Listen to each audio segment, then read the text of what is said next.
This is Maximillian Alvarez for the Real News Network and In These Times magazine, reporting from Burnett County, a rural farming community in the northwestern part of Wisconsin.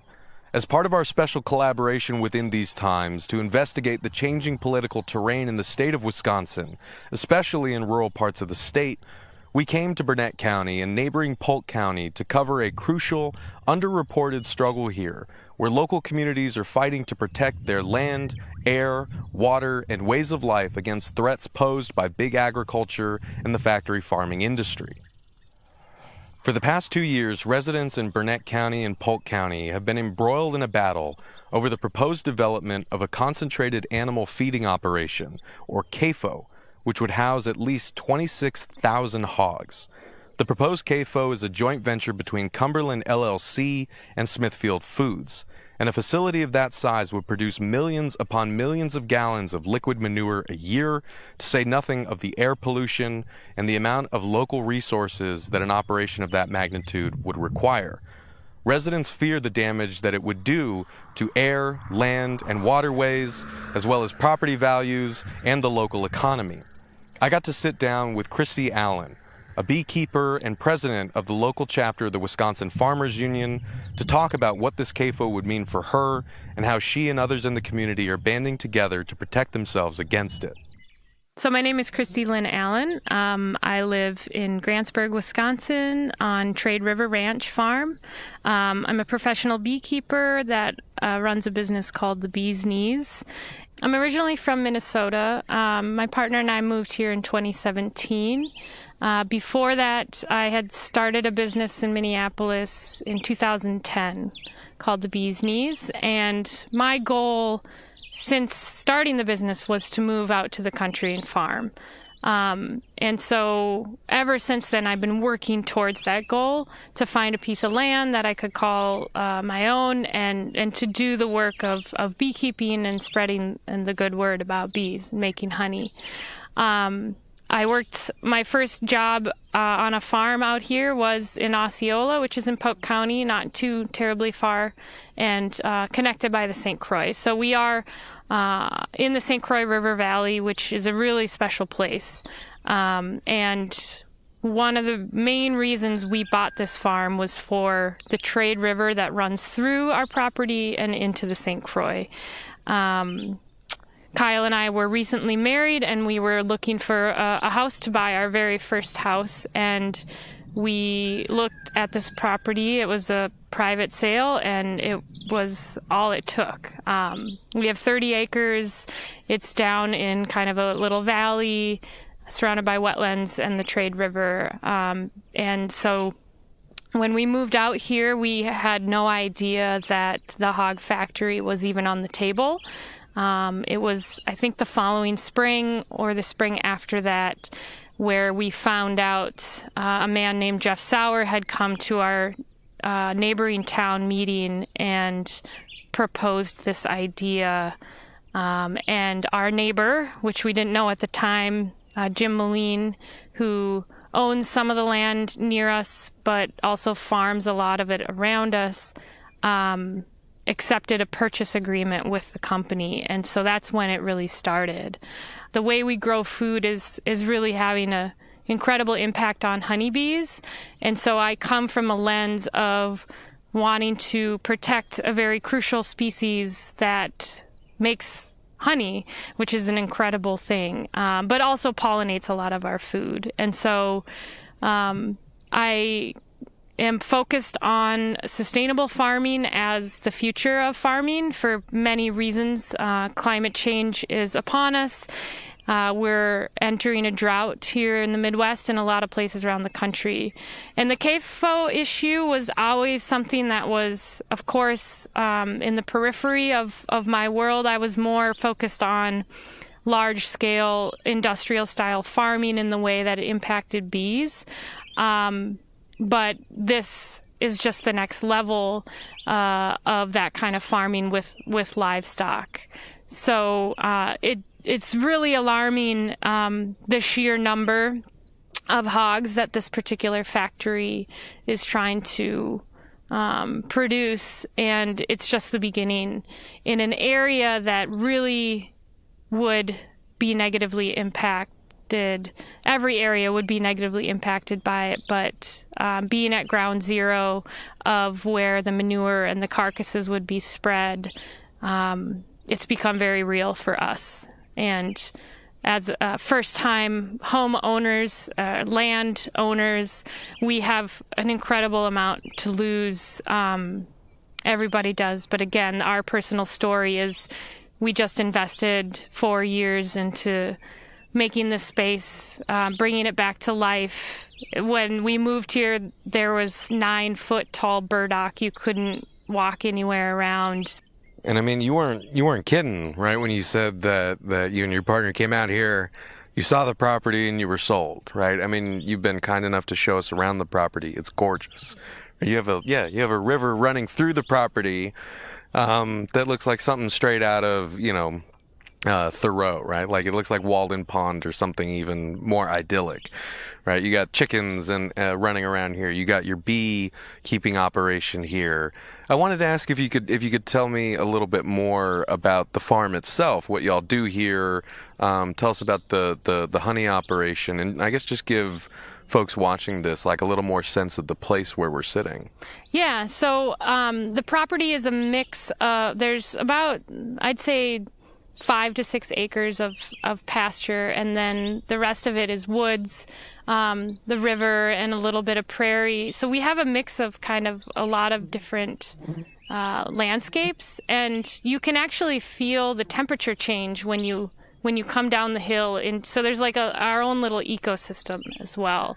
In fact, our neighbors will come over and they'll look at these giant oak trees and they're just astounded because a lot of the oak trees around here have disappeared due to firewood and things like that. But it's a really, really great place for bees.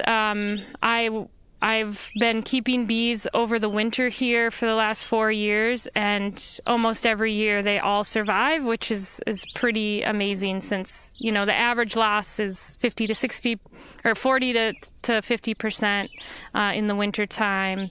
And I've had 100% of my hives survive in this area. So it's a really great place for bees. We have so much nature around us. The sandhill crane migration, last year there were 10,000 birds.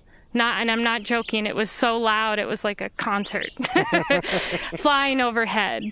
Trumpeter swans, bobcat. I mean, just the nature out here is incredible. And we grow all our own food for the as much as we can, and can it and save it. And my operation is pretty well known in Minneapolis. I invented a pedal-powered honey extractor, and I also did, in 2014 and 15, a lot of advocacy work to protect bees after some pesticide kills on our honeybees. And so when I moved my business out of the city, it was kind of a big deal for those communities that knew us well and helped us grow over the years. But moving out here and meeting a lot of the local farmers, I now keep bees on a lot of sustainable farmers that are out here. And this area, people don't realize it's kind of like the best kept secret, but we need it to not be a secret anymore to show folks just how valuable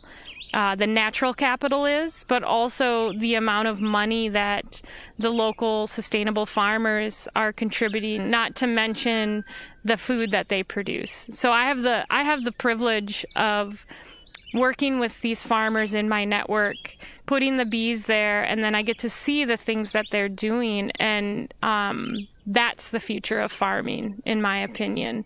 They're doing things to mitigate soil erosion, climate change, and their manure management is usually used with plants that fix nitrogen. They do apply compost, but in a way that they understand that they need the water clean, right? And we can't, as farmers, operate sustainable farmers, small-scale farmers, local farmers, if something that behemoth of a factory producing that much waste moves in, we won't be able to farm. And so it's interesting when you think about this right to farm law in Wisconsin and who has the right to farm and who doesn't.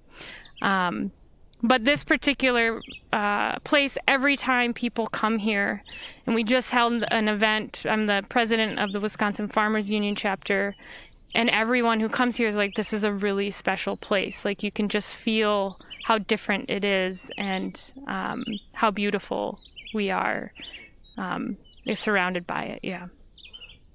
Well, and I mean, speaking of, what makes this area so special, right, is, we know in Burnett County and Polk County, right, there is, still a robust and sustainable kind of local independent farming economy here.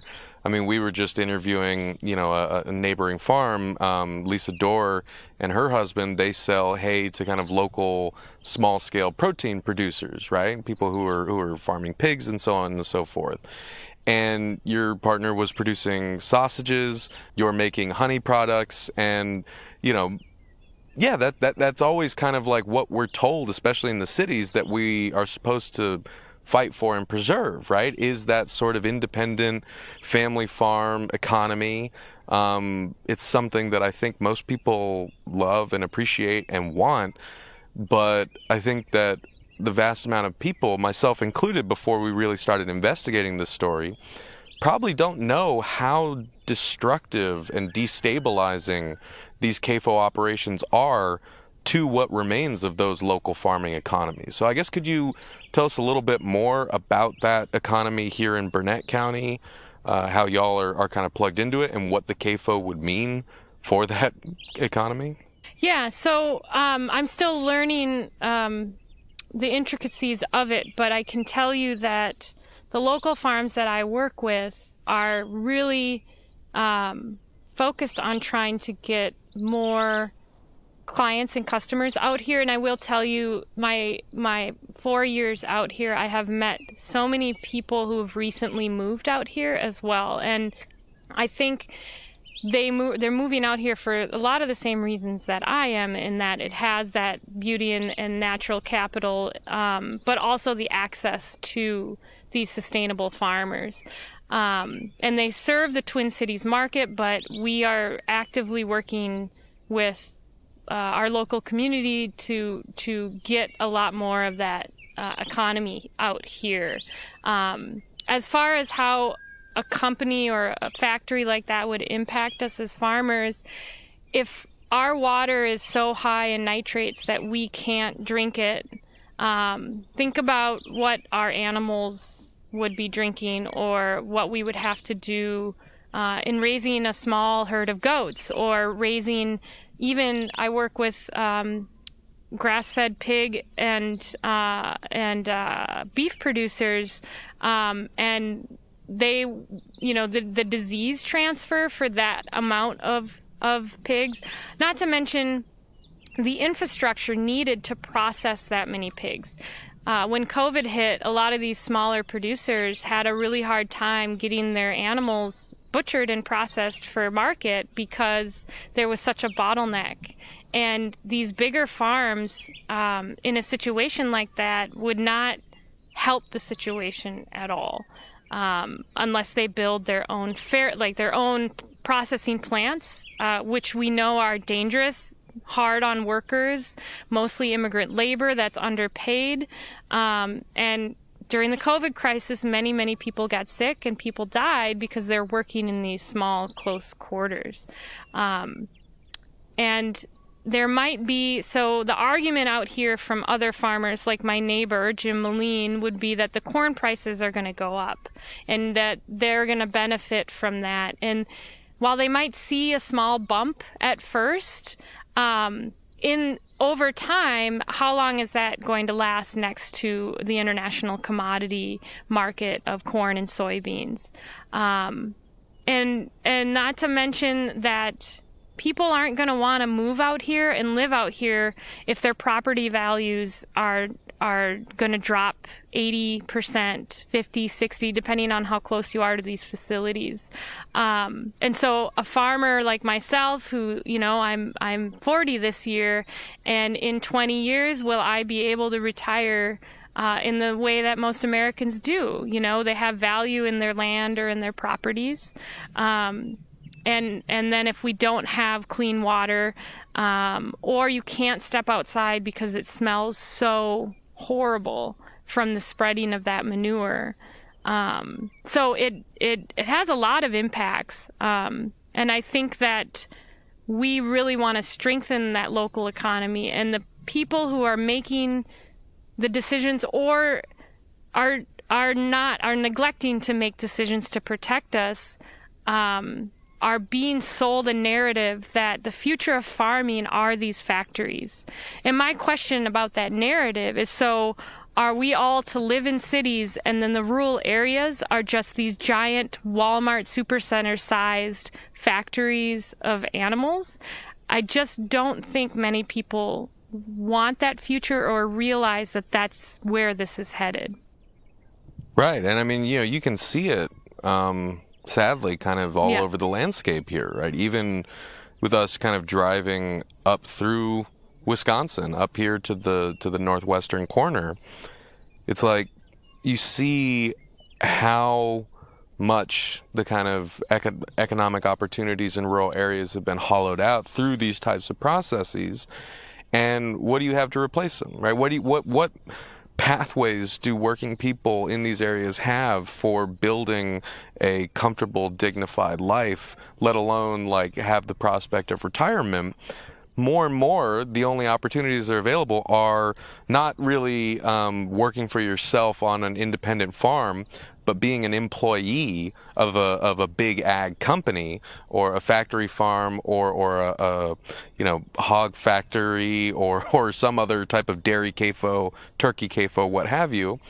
Or the other feature of the landscape is prisons, right? So you get a lot of prisons, you get a lot of factory farms.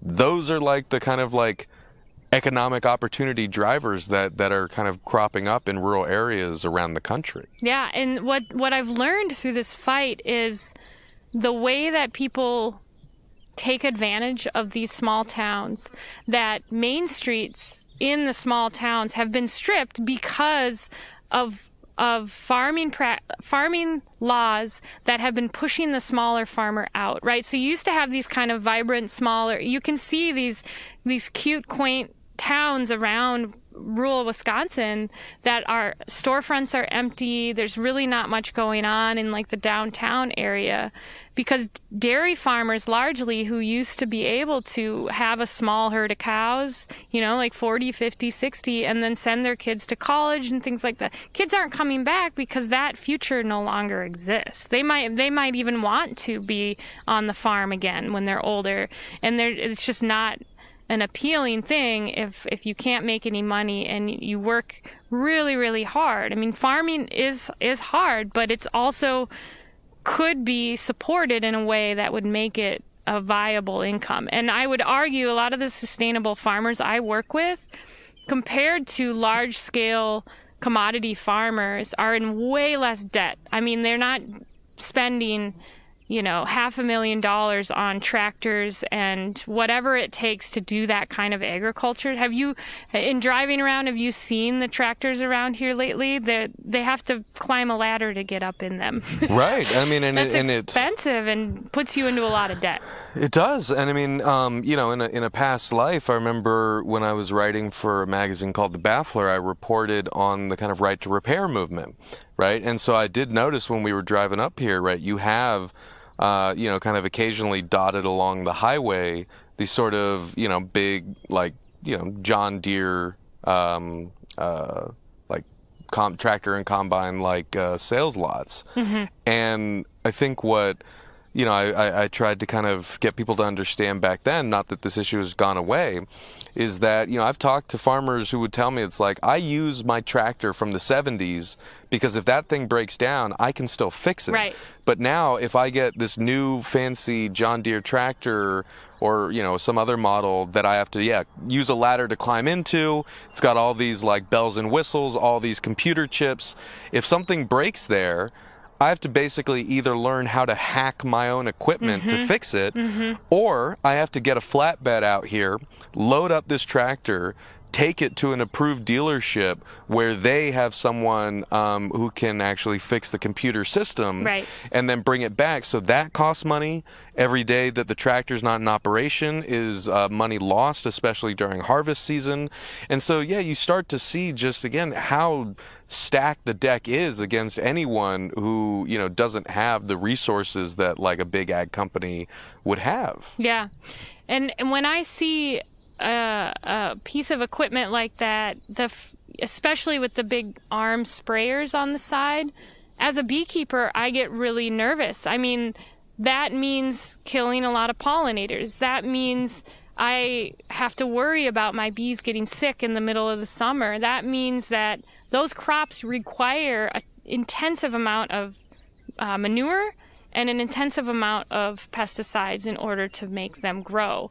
And that model of farming, it doesn't work. It doesn't work for the farmer, and it's a system that is unsustainable. And earlier I mentioned that we could be on our way to a historic drought like the one in the 1930s. And if you study agriculture, the Dust Bowl was a really terrible experience to have. And if you plant a lot of one crop, what are your options, right? What's the backup plan when that crop fails? Same thing goes if you put 26,000 pigs in one area and they all get African swine fever. Where do all those carcasses go? What happens to that disease? I mean, there's just like so many reasons not to put all your eggs in one basket like that.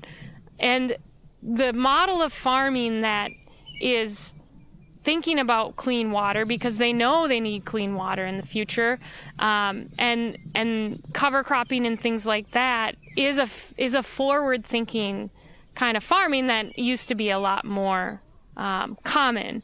And I really, one thing that makes me the most upset about when I'm fighting this issue is this idea of what is the future and who's deciding what that future is.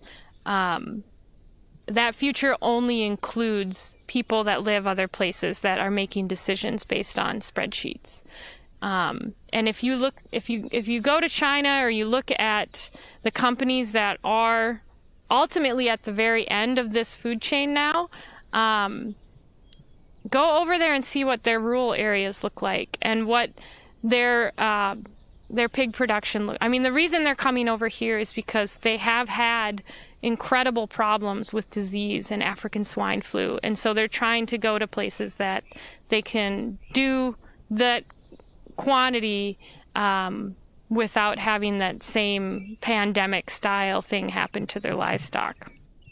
Right. I mean, I think, and I know that that's one of the kind of issues that's really kind of galvanized the community out here, right? Is the longer this fight has gone on, the more apparent it's become, like, how many outside kind of actors are invested in this fight, right? It's not as simple as like a local community is discussing whether or not to allow a large scale kind of hog facility in the county. No, it's in fact, you know, the hog CAFO that has been proposed for Burnett County, all of the hogs that would like kind of be slaughtered, all the products from that, they would be shipped off to China, right? And you know, also folks in this community have learned that you know, a lot of their ability to sort of have any sort of local control over the decision making, any sort of say over what happens to their land, water, air, and their community as such has kind of been stripped away by the legislature, by lobbying groups, and so on and so forth. So it's it may seem like kind of a local issue, but there are a lot of interceding kind of like parties that have a vested interest in ramming this thing through and shutting up the local community. Yeah. So since we started being aware, and I want to say it's been at least 2 years, if not a little longer than that, since the idea came to the area, and being new to the area, and Wisconsin small town politics, I was pretty shocked at just how how corrupt it can be, or the people who are aimed to benefit. For example, the companies come out here and they send someone who, it's questionable this particular person or representative even works for Smithfield or, the company. There's no evidence that he actually works for them. So they contract people probably to come out here and find a farmer, a local farmer who is in a lot of debt, has some land, and they will offer $1 million for a 40-acre plot so that they can make many more millions to that, right? So what has happened, in what I can see from being a little bit of a newbie, is people in this area who are farmers, who it's hard and they've been struggling for a long time based on commodity prices fluctuating, things with climate change, whether they'll admit that that's what it is or not. They get put up against a wall, and they've been going and knocking on doors and looking for vulnerable people who want to retire or want to be financially comfortable. And I can totally sympathize with that occasion. But when it involves something that is going to really destroy, and we have examples of this in North Carolina, in Iowa, where these places go up and people can't drink their water. They can't go outside. So, in building my new honey house on my property, we dug down, and the water table was really, it's like 18 inches down, or in some areas 3 feet in others. It's not very low for manure spreading to end up in your water, in your wells. Our neighbor has a 15-foot well. And I've noticed that this particular person, Jim Moline, has burned a lot of bridges with his neighbors, because why would you do that? How is that neighborly? And it isn't. It's very self-serving to convince, even as a town politician, to convince all your constituents that this is the right thing for the town. And it got so bad that he had to recuse himself from any conversations on the CAFO. He eventually had to step down as town chair, and then the town filed a civil lawsuit against him. So what does that tell you about the operation? There's a lot of opposition. The local community does not want it, but there are very powerful special interests that, the National Pork Association and even the National Dairy, but they don't represent the day-to-day farmers. They represent the industry, and they don't live out here. So we would, I don't think people really realize how severe it would be. And once it starts, and we know this from other places, it's incredibly hard to stop. So there's been some really, the positive thing I've taken out of it is it's forced me into a fast track of getting to know my neighbors around this issue.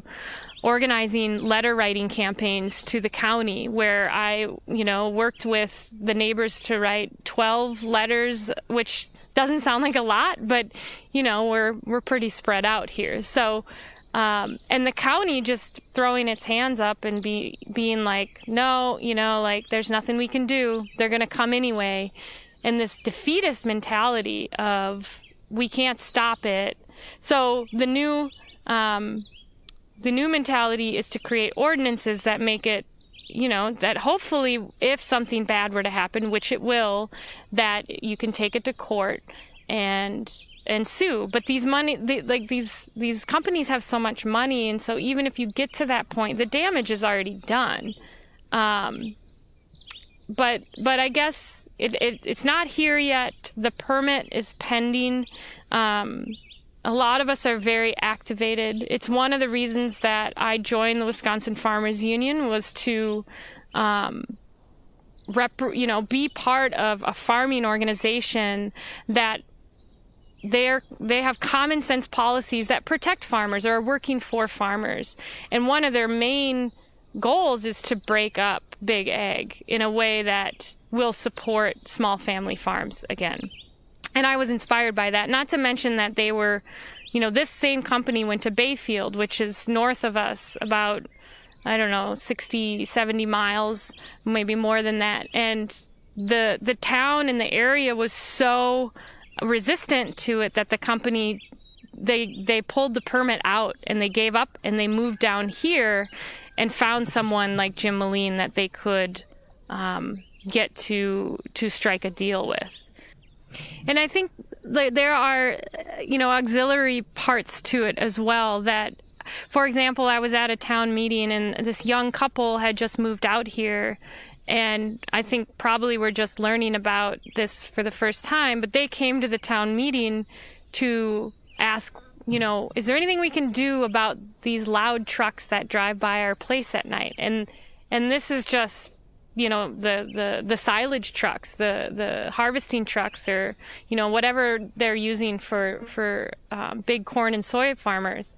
And that's nothing compared to the amount of truck traffic. I mean, they would be pumping out manure and spreading it on the field. So you have manure trucks, which large tankers, right? Destroying the roads. I mean, these towns don't have a lot of money. And so roads is like mainly what gets talked about at meetings.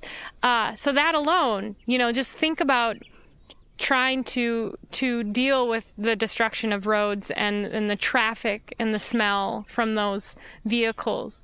The smell, and this is something that is really, we can get baseline water data and say, like, our water was really clean. I just pulled out, we had to have our water tested when we moved in. Our water's incredibly clean. But you can't, it's harder to quantify the air quality. And, these factories, the closer you are to them, they're known to cause cancer, and that what you're breathing in are toxic fumes coming from housing that many animals. And they're sucking air out of the facilities to keep the animals from getting sick. But where is that going, Right. And I mean, a lot of studies have suggested, you mentioned COVID-19. We're at the tail end of, a deadly pandemic that wrought so much destruction on this country, and that is by no means over, right? Millions of people in India and Brazil and around the world are dying. Countries in the global north are hoarding vaccines. The nightmare is ongoing, right? And I say all that not to kind of inject kind of a political narrative here, but to really highlight the fact that studies are showing that, most likely the next zoonotic disease on the level of COVID-19 or even worse is probably going to come out of a factory farm like this, right? And so, we're not just trying to kind of be doom and gloom here. We're trying to say it's like, this is like the reality of what these facilities are. Right. When you house that many live bodies in those close of quarters. Most of these hogs never even see the light of day in their entire lifetime. Yeah, if these were human beings, think about the sewage system that would be required to take care of all the waste from 26,000 people on a 40-acre plot of land. I mean, that's like, when you think about it, and hogs and humans aren't terribly different in their DNAs, so it's not a big stretch to make that comparison. And the disease transfer, there is nothing about it that is positive. The only thing that is again, a few people are going to make some money, and that's the positive part. And I want to address a narrative that they always talk about, and big agriculture has always said this, the reason we have to do this kind of agriculture is we're feeding the world, right? Okay, so if we're feeding the world, and that's like our humble contribution, but at the same time, we're not feeding our own population. We're making them sick. We're contaminating the water to feed people that a lot of people share politics don't really care about other members of the world. And that's just, my own personal view on it. But it makes me crazy that you would make people heroes because they're going to make a couple $1 million to quote unquote feed the world.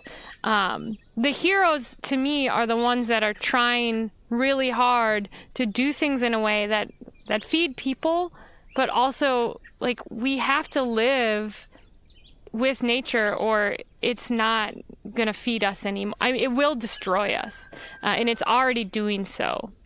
There are examples all over the place of how we are taking things out of balance and it is rearing its head.